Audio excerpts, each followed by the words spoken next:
রাজনীতির ভেতরেই এবার বড় প্রশ্ন, একজন প্রেসিডেন্ট একটি দেশের জন্য কতটা ঝুঁকি তৈরি করতে পারেন, আর সেই প্রশ্ন থেকেই উঠছে অপসারণের দাবি। মার্কিন প্রেসিডেন্ট ডোনাল্ড ট্রাম্পকে পদচ্যুত করার আহ্বান আরও জোরালো হয়েছে যুক্তরাষ্ট্রে। আর ক্রমবর্ধমান এই আহ্বানে এবার নাম লিখিয়েছেন যুক্তরাষ্ট্রের কেন্দ্রীয় গোয়েন্দা সংস্থা সিআইএ এর সাবেক পরিচালক জন ব্রেনান। অযোগ্যতার কারণেই ট্রাম্পকে পদচ্যুত করার পক্ষে যুক্তি দিয়েছেন ব্রেনান। এ প্রসঙ্গে তিনি বলেন, মার্কিন সংবিধানের 25তম সংশোধনী ট্রাম্পের কথা মাথায় রেখেই লেখা হয়েছিল।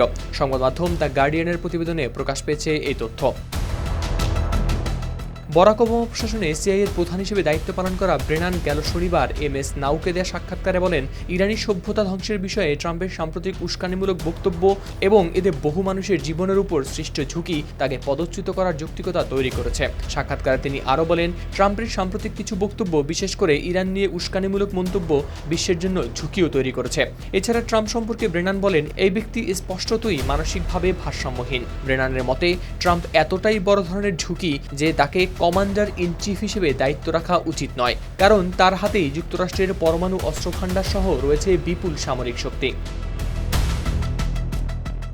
সেন্ট্রাল ইন্টেলিজেন্স এজেন্সি সিআইএর সাবেক প্রধান হিসেবে ব্রেনানের এই বক্তব্য রাজনৈতিক মহলে নতুন করে উস্কে দিয়েছে বিতর্ক। সব মিলিয়ে এটি শুধু ব্যক্তিগত সমালোচনা নয়, বরং যুক্তরাষ্ট্রের নেতৃত্ব ও নিরাপত্তা নিয়ে তুলেছে বড় এক প্রশ্ন। হাওলাদার শামীম, RTV।